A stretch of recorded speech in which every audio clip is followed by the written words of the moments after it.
Saudara-saudara yang kekasih, saya belajar dari firman Tuhan. Saya renung-renungkan, untung Tuhan datang untuk menyelamatkan kita. Untung Bapa berikan kepada kita juru selamat, penebus. Dia selamatkan kita. Dia selamatkan roh, jiwa, dan tubuh kita. Dia selamatkan pikiran kita, perasaan kita, kehendak kita, tubuh kita. Apa yang kurang di dalam hidup ini Tuhan selamatkan.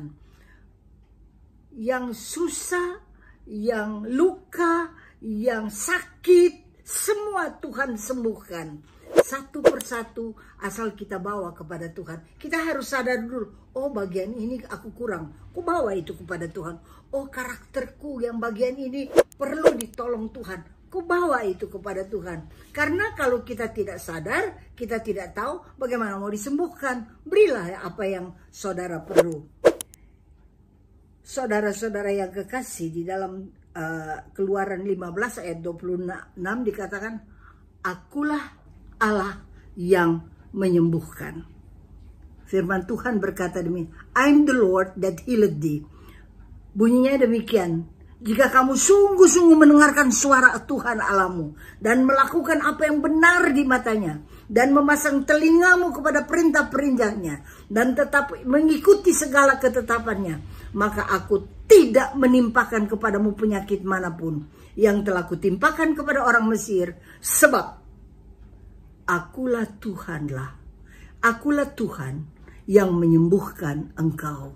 Biarlah kita sadar, kita panggil yang menamakan diri Yehovah Rafa, yang memperkenalkan diri kepada kita sekalian, aku Tuhanlah yang menyembuhkan engkau. Kalau engkau berdoa untuk orang sakit atau engkau berdoa untuk keperluanmu, panggil nama itu.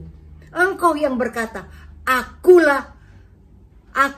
Tuhanlah yang menyembuhkan engkau. Panggil dia yang ada tercatat di dalam kitab suci. Jadi jangan sembarangan berdoa, tapi nyatakan, Tuhan, engkau yang berkata bahwa aku Tuhanlah yang menyembuhkan engkau. Kita undang Tuhan yang ada di kitab suci ini, yang tercatat di kitab suci ini. Mari Tuhan, sembuhkan kami. Kan kita perlu disembuhkan dari segala dosa, dari segala kelemahan, dari segala kekurangan. Kita ini perlu disembuhkan. Perlu atau tidak? Saudara perlu? Perlu banget. Saudara perlu, saya juga perlu. Kita semua perlu Tuhan. Tanpa Tuhan kita tidak ada arti. Tanpa Tuhan kita mati. Kita harus beriman kepada Dia. Nah, kita lihat di dalam kitab suci, Tuhan kasih contoh. Tetapi kan dia tanya, dan siapakah sesamaku? Sesamaku manusia, jawab Yesus. Adalah seorang yang turun dari Yerusalem ke Yeriko. Ia jatuh ke tangan penyamun-penyamun yang bukan saja merampoknya habis-habisan, tetapi juga memukulnya, dan yang sesudah itu pergi meninggalkan setengah mati.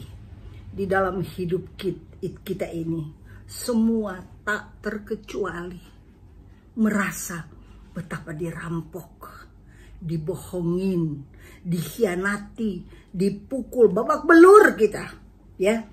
Karena kesalahan kita sendiri. Orang ini dia mengundurkan diri, dia tinggalkan Yerusalem, kemudian dia dirampok habis-habisan. Setelah dirampok, dipukul, dibiarin aja begitu.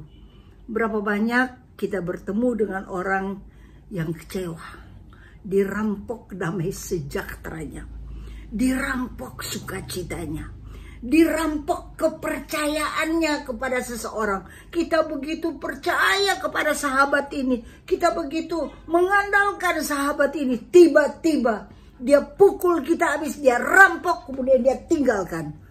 Saya rasa semua kita mengalami hal-hal demikian. Tapi ternyata dalam hidup ini, problema-problema itu yang Tuhan izinkan masuk dalam hidup kita adalah dengan satu maksud, agar kita jadi lebih baik, agar kita jadi lebih We fly higher. Kita harus terbang lebih tinggi. Kita naik ke level yang lebih tinggi. Beberapa hari lalu saya baca, kan sekarang banyak orang yang demensia, kemudian Alzheimer, banyak. Yang suka konseling atau telepon, banyak. Mamanya lah, tantenya lah, suaminya lah, ada. Kemudian saya baca satu artikel yang berkata begini, otak ini harus dipakai. Karena kalau tidak dia pakai, ya, dia diam, maka ya terjadi pelupa, etc.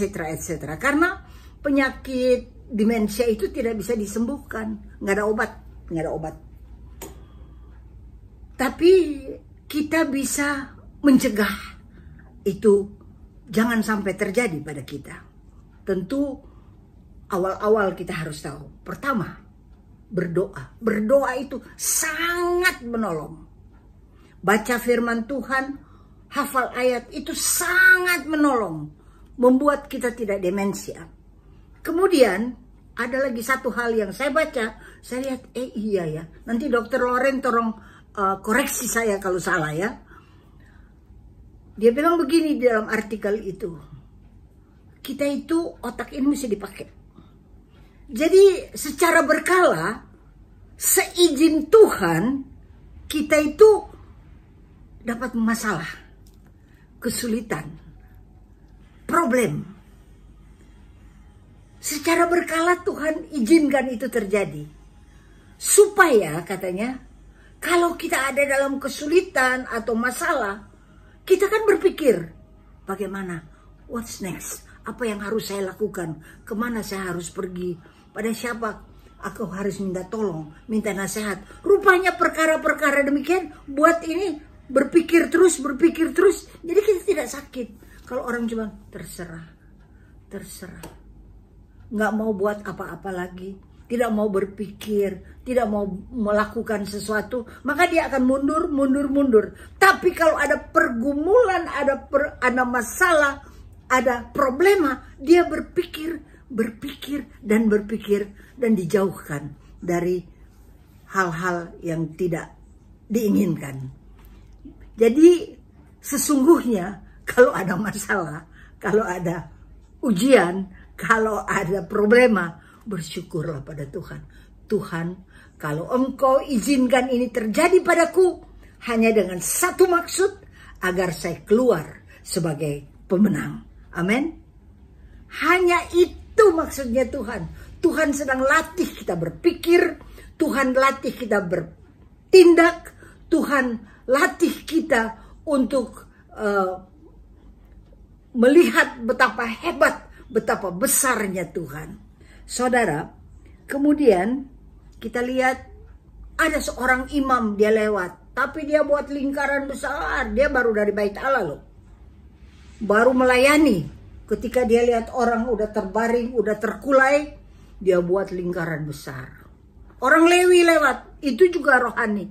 Jadi jangan kita terlalu mengandalkan orang-orang rohani.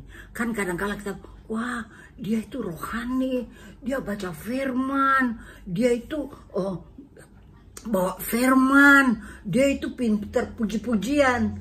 Jangan mengandalkan manusia. Kita harus andalkan Tuhan. Manusia itu punya kelemahan. Buktinya, dilihat imam itu dia buat lingkaran besar, tidak mau jamak sedikit pun. Orang Lewi juga tidak mau. Dia buat juga lingkaran besar. Lalu datang orang Samaria. Orang Samaria itu untuk orang Israel itu kayak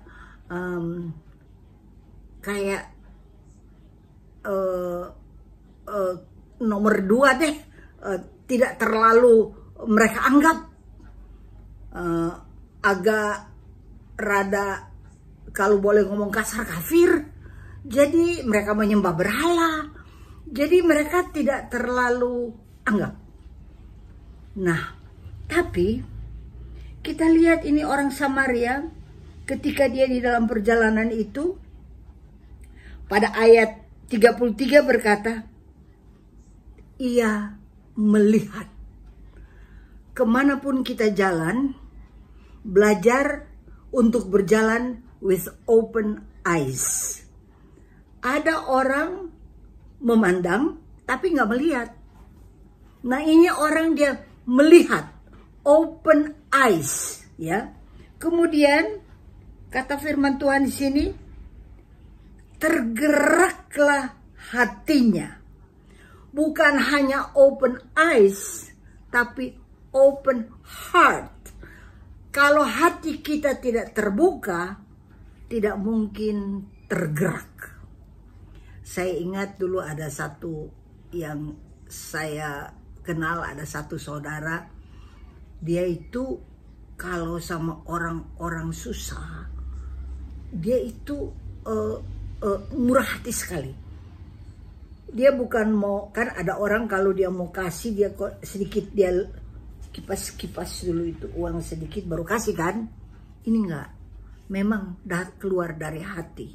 Saya pernah lihat dia masuk, kami pergi pelayanan, kemudian orang ini pas hadir, dia lihat orang anak sakit, itu bukan anaknya, bukan kenalannya, itu bisa dia rangkul, bisa dia lap-lap ini apa tuh keringetnya, kemudian dia urus anak ini, padahal cuma lihat ketemu itu, kemudian dia bayarin supaya pada waktu itu belum ada BPJS, dia bayarin. Itu orang itu dia jalan with open eyes dan open heart, dan dia mampu untuk memberikan itu. Nah, mari kita belajar. Nah, kadangkala kalau kita lihat orang susah, udah gemetar, dia ketok-ketok pintu, udah gemetar, kita kayak memalingkan wajah. Padahal mungkin saat itu orang itu perlu. Saya ingat seorang pastor dari katedral, waktu itu dia cerita, kan dia bilang, wah di mobil saya musiknya rohani banget, dari awal sampai akhir, mau Tuhan Yesus tidak berubah, begitu katanya, dan lain-lain. Kemudian berhentikan di lampu merah. Ada orang di lampu merah zaman itu dulu, ketok. Lapar katanya. Dia cuma nyanyi Tuhan Yesus tidak berubah. Dia nyanyi rohani tapi tidak melihat dan tidak tergerak. Sedangkan ini orang udah hujan-hujan gerimis lagi. Dia itu orang udah kurus lagi, minta. Nah, saudara, sesudah itu lampu hijau dia gas. Dia bilang, dia pergi, ini kesaksian dari seorang pastor ya. Dia gas, lari dia dengan itu mobil. Tapi ketika dia lanjutkan perjalanannya, Tuhan berbicara, taruh kesan di dalam hati. Kamu ya, dari tadi Tuhan Yesus tidak berubah, nampaknya rohani banget. Itu orang yang paling hina, dia minta. Itu saya yang sedang minta kepada kamu, kamu tidak peduli. Aduh, tiba-tiba dia kaget. Dia bilang, aduh, saya ini kan saya pastor, lagu rohani semuanya. Kok saya hati ini kok saya girang-girang untuk diri sendiri, saya lari malah. Udah itu dia balik ya katanya, dia bikin U-turn, dia balik, tapi orang itu udah nggak ada. Nah, kadangkala kita juga buat hal yang sama. Kesaksian daripada pastor ini sungguh menegur saya.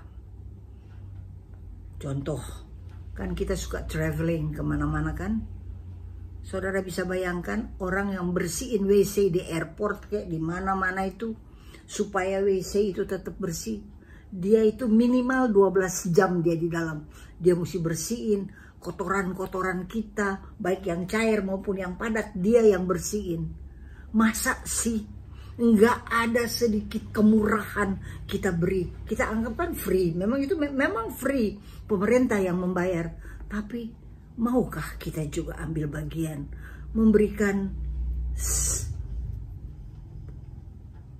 berkat untuk orang itu. Jadi saya pikir, aduh kita juga nggak mau ada bau bener kan. Tapi dia bikin bersih semuanya. Jadi kalau saya berikan sejumlah tertentu, maka itu, aduh terima kasih Bu, terima kasih. Ya, padahal nggak seberapa yang kita berikan. Jadi kita belajar berjalan open eyes and open heart. Sama seperti orang Samaria ini, kemudian tergeraklah hatinya oleh belas kasihan. Ia pergi kepadanya lalu membalut lukanya. Sesudah ia menyiraminya dengan minyak dan anggur. Membalut pakai apa? Pakai tangan. Dia nggak jijik, dia balut. Bukan cuma open eyes, tapi juga open heart, tapi juga open hands. Mau menolong. Dia membalut, dan kata firman Tuhan di sini, selain dia membalut, luka-lukanya menyirami dengan minyak dan anggur. Ini kan berharga. Minyak yaitu minyak di mana dia sirami untuk desinfektan, kemudian untuk anggur ada alkoholnya kan. Jadi semua yang berharga dia tumpahin. Luar biasa. Mari saya belajar dari firman Tuhan kalau kita berjalanlah dengan mata terbuka, hati terbuka, tapi tangan ini jangan sampai kita begini. Tangan ini biar kita juga buka tangan kita. Bayi kalau lahir tangannya tutup. Tidak mungkin bayi lahir begini, aduh infeksi nanti mamanya. Dia mesti lewat itu kan tajam. Tadi dia begini. Sehingga mamanya kalau bayi baru lahir dan sampai beberapa bulan selalu begini kan. Jadi ibunya kalau mau mandikan mesti buka, tangannya dibuka, diajar buka. Nah kalau sudah 50 tahun dan tangannya begini terus, itu namanya kikir, tidak mau berbagi. Jadi kita belajar open eyes, open heart, open hands. Kalau perlu dibalut, ada orang di sekitar kita yang terluka, balutlah lukanya. Ada orang di sekitar kita yang perlu diminyakin, ditaruh anggur. Dan firman Tuhan berkata, kemudian ia menaikkan orang itu ke atas keledai tunggangannya sendiri dan membawa dia ke tempat penginapan dan merawatnya. Tempatnya di mana dia harus duduk, dia kasih sama orang. Mau nggak kita berikan tempat kita ke orang lain? Kadang-kadang kan posisi kita tidak boleh diganggu gugat. Kita punya posisi ini, kita punya tempat ini, jangan diganggu gugat. Tapi belajar, Tuhan Yesus memberikan teladan dan contoh kepada kita sekalian. Kita orang Kristen, orang percaya, biarlah kita melihat bagaimana Tuhan sembuhkan. Di dalam Lukas 13,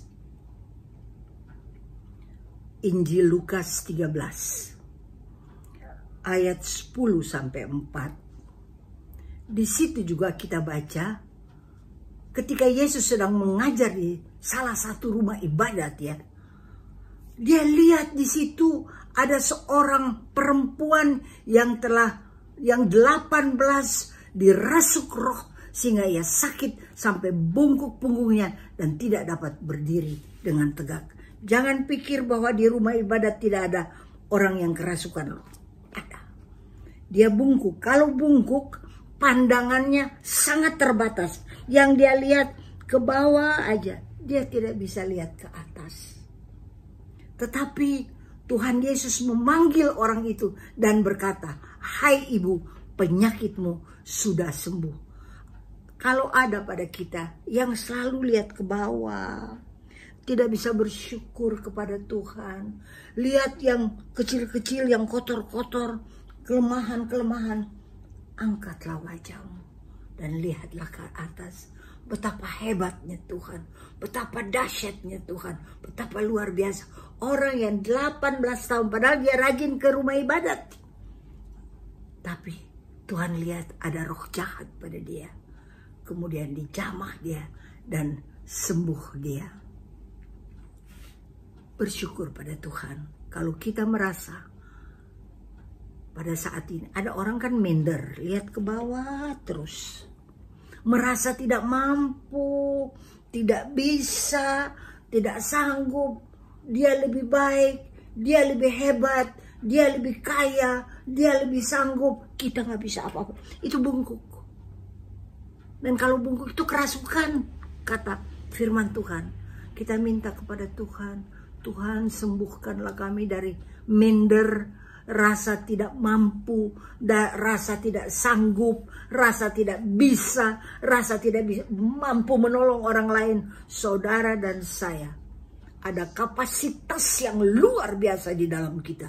Ada roh Allah, Roh Kudus yang memampukan kita untuk merawat orang lain, membalut luka orang lain, memberi minyak, memberi anggur. Bahkan hebatnya orang Samaria ini, dia beri tempat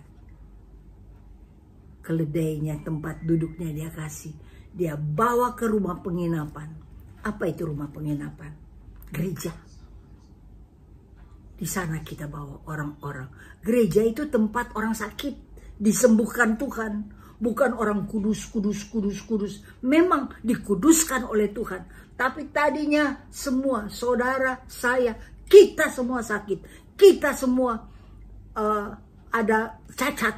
Kita semua ada kurang. Tapi kalau kita dirawat oleh Tuhan. Dan apa kata Tuhan? Rawat orang ini. Nanti kalau aku kembali, aku akan bayar. Dia udah kasih uang. Tangannya kan terbuka. Dia kasih uang. Belanjakan. Kalau kamu nanti belanjakan lebih, aku akan kembalikan. Siapa yang harus rawat? Saudara dan saya. Ada terlalu banyak orang yang memerlukan perawatan daripada kita. Memerlukan kita balut. Memerlukan kita perhatikan. Memerlukan kita sungguh-sungguh beri apa yang ada pada kita. Kita belajar memberi. Saudara, kita lihat di dalam firman Tuhan, Petrus, dia mengkhianati Tuhan. Ketika dia undur dari Tuhan di dalam Yohanes 21, dia undur dari Tuhan, dia berkata, sudah deh, saya kembali saja. Kata Petrus, Simon Petrus kepada mereka, aku akan pergi menangkap ikan. Kata mereka kepadanya, kami pergi juga dengan engkau. Mereka berangkat lalu naik ke perahu, tetapi malam itu mereka tidak menangkap apa-apa. Kalau kita undur dari Tuhan, undur dari Yerusalem, undur dari ibadah kita, undur dari bait Allah. Kalau kita undur, apapun yang kita buat, kita tidak tangkap apa-apa. Tidak mungkin berhasil, tidak mungkin beruntung. Kalau kita undur dari sumber berkat, yaitu Yesus Kristus Tuhan. Dan saudara, tapi Petrus, dia bertobat. Dia bertobat. Dia sungguh-sungguh memerlukan Yehovah Rafa. Dia memerlukan Yesus yang menyembuhkan. Dia yang mengkhianati Tuhan ketika dia minta ampun. Tuhan ampuni. Bahkan dia jadi paus yang pertama. Luar biasa. Saudara, semua kita punya dosa kan? Semua kita punya kesalahan. Tak ada yang sempurna, tak pernah bercacat. Semua kita ada salah. Tapi kalau kita datang pada Tuhan dan kita minta kepada Tuhan, maka Tuhan sembuhkan kita. Kalau kita lihat di dalam Matius 27 ayat 3. Ada lagi yang sakit. Pada waktu Yudas yang menyerahkan dia melihat bahwa Yesus telah dijatuhi hukuman mati, menyesallah ia. Lalu ia mengembalikan uang yang 30 perak itu kepada imam-imam, kepala dan tua-tua. Dia kembalikan, tapi mereka tidak mau terima. Kalau kita baca selanjutnya, mereka dia lemparkan itu ke bait karena mereka tidak mau terima. Tapi kalau Petrus bertobat, kalau Yudas tidak bertobat. Sama yang kedua orang yang Tuhan Yesus mati di tengah-tengah, baik kanan maupun kiri, dua-duanya orang terkutuk. Dan Yesus mati di tengah-tengah, menjadi terkutuk. Semua dosa kita ditimpakan kepada Dia. Semua kesalahan kita, kutuk kita, kemiskinan kita, penyakit kita ditimpakan kepada Dia. Dia menjadi orang terkutuk. Tidak ada pilihan, baik kiri maupun kanan, semua terkutuk. Tapi yang satu berkata, dia hujat Tuhan terus sampai mati, dia hujat. Dia tidak bertobat. Kalau Engkau Tuhan, tolonglah kami, tolonglah dirimu sendiri. Tapi yang satu berkata, kalau kita pantas dihukum begini, tapi kalau dia berkata, dia tidak ada salah. Kemudian dia memandang pada Tuhan Yesus dan dia berkata, si orang terkutuk yang let's say di sebelah kanan dia, Yesus berkata, Tuhan, jikalau Engkau kembali dalam kemuliaan-Mu, ingatlah akan aku. Cuman itu doang dia ngomong. Apa kata Tuhan? Hari ini Engkau bersama-sama dengan aku di Firdaus. Orang yang terkutuk, dialah yang pertama yang masuk ke Firdaus. Luar biasa, luar biasa. Jadi bagi kita sekalian, sekalipun dosa kita merah seperti kermisi, kalau kita datang kepada Tuhan, minta ampun, maka Yehova Rafa menyembuhkan, membersihkan, membalut luka-luka kita. Dan Dia berikan tempat. Dan Dia jadikan kita murni. Dia jadikan kita kudus. Dia jadikan kita suci. Kita lihat bagaimana Yudas mati. Di Injil ada dikatakan bahwa dia gantung diri. Tapi dalam Kisah Para Rasul 1 ayat 18. Kisah Para Rasul 1 ayat 18 berkata begini. Yudas ini telah membeli sebidang tanah dengan upah kejahatannya. Lalu ia jatuh ketika dia mau menggantungkan diri, dia jatuh. Terlungkup dan perutnya terbelah sehingga semua isi perutnya tertumpah keluar. Betapa menyedihkan. Orang yang undur dari Tuhan.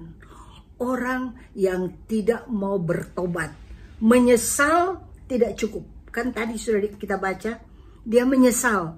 Tapi menyesal tidak cukup. Bukan hanya menyesal. Tapi kita harus bertobat. Datang kepada Tuhan. Minta ampun kepada Dia. Maka apapun dosamu. Sebesar apapun dosa. Dia adalah setia dan adil. Mengampuni semua dosamu. Dan mengampuni semua kejahatanmu. Itu kata firman Tuhan. Terima kasih Tuhan untuk berkat yang Engkau berikan kepada kami. Terima kasih Tuhan, kami boleh datang padamu setiap saat dan setiap waktu.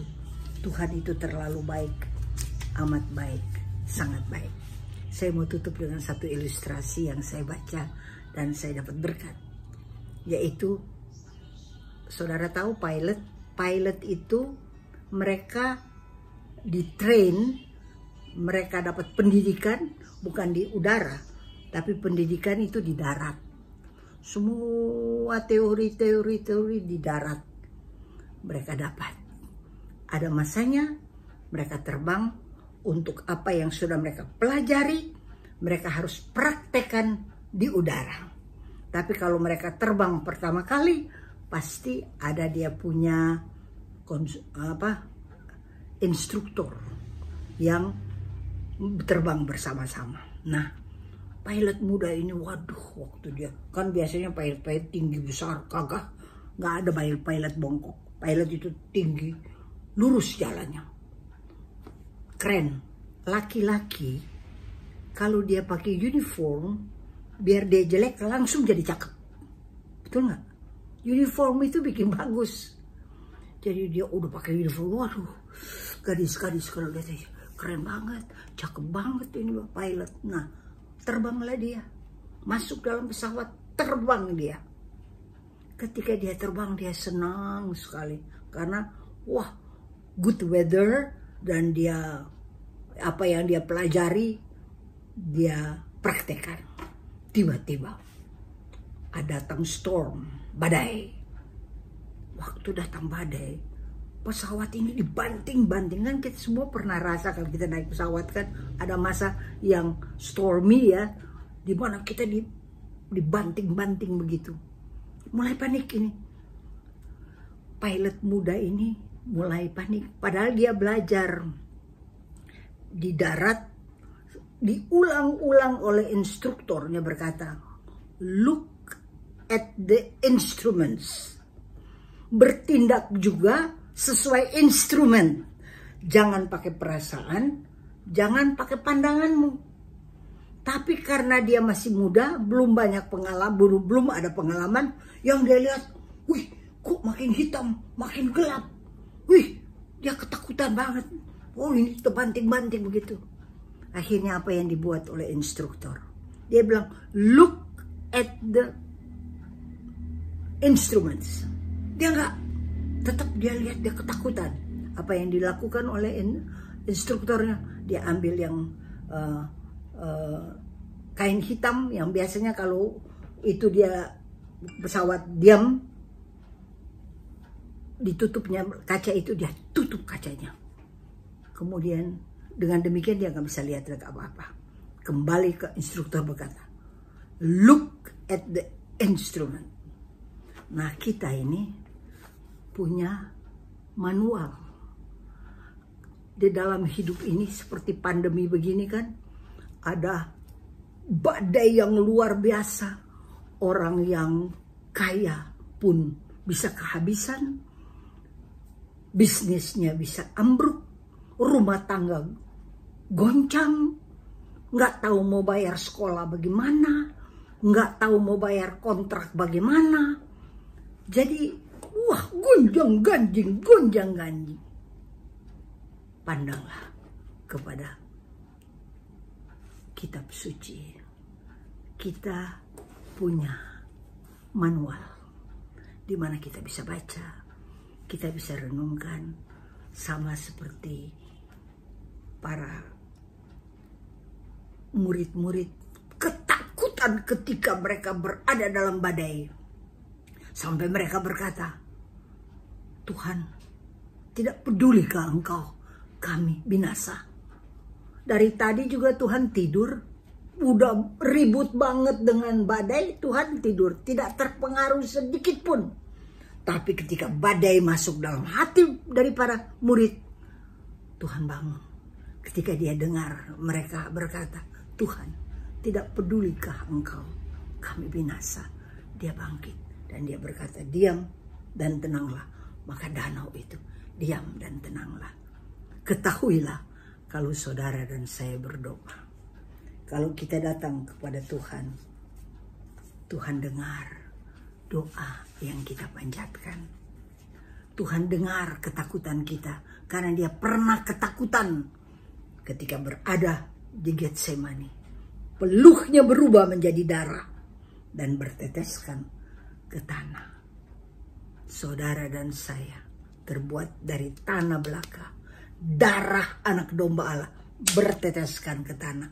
Tanah yang terkutuk di dalam kitab Kejadian diubah Tuhan di dalam Injil, di mana dia teteskan darahnya yang kudus. Dia selamatkan kita yang hanya terbuat dari tanah. Tuhan itu sayang tanah ini, sayang banget. Dan ketika dia mati untuk kita, untuk tanah ini, dia mati, dia ubah kita menjadi ciptaan baru. Serupa dan segambar dengan dia. Berbahagialah saudara-saudara sekalian, kita punya Yehovah Rafa, Allah yang menyembuhkan. Dia menyembuhkan kita total. Tidak tangkap apa-apa, tidak ada apa-apa. Tapi Tuhan kasih instruksi, tebarkan jalamu ke sebelah kanan. Kemudian mereka tarik sampai penuh banget. Jadi jangan berdasarkan kemampuan atau pengalamanmu, tapi berdasarkan instruksi daripada firman Tuhan. Yesus Kristus Tuhan yang tiap kali memberikan instruksi kita melalui kuat kuasa Roh Kudus. Saya senang sekali kalau jam 6 pagi saya sudah berada ada misa di mana saya boleh dengar instruksi dari Tuhan, nikmati hadiratnya, di mana Dia berkata, aku menyertai engkau senantiasa. Aduh, senang banget. Jadi tiap hari saudara dan saya boleh menikmati firman Tuhan. Kita sekalian boleh nikmati Tuhan hidup, Tuhan sayang sama kita, dan kita dari hari ke hari makin mengasihi Tuhan, makin mengerti Tuhan. Biar ada pengertian yang benar, pengetahuan yang benar, karena kita baca, selidiki firman Tuhan. Di dalam nama Yesus kita bertumbuh dan menjadi sempurna dalam Kristus Yesus Tuhan. In Jesus we are complete. Tuhan itu baik. Biarlah pada malam hari ini kita lihat. Jadi mari Tuhan berkata kepada kita sekalian, rawat orang itu. Tuhan sudah berikan kepada kita kemampuan rawat orang itu. Kalau aku kembali, kalau engkau belanjakan lebih, ku kembalikan kepadamu. Dan kita sedang rawat orang yang ada di sekitar kita. Dan apa saja yang kita keluarkan, Tuhan kembalikan kepada kita berlipat kali ganda. Tuhan memberkati kita sekalian. Amin. Semua bunga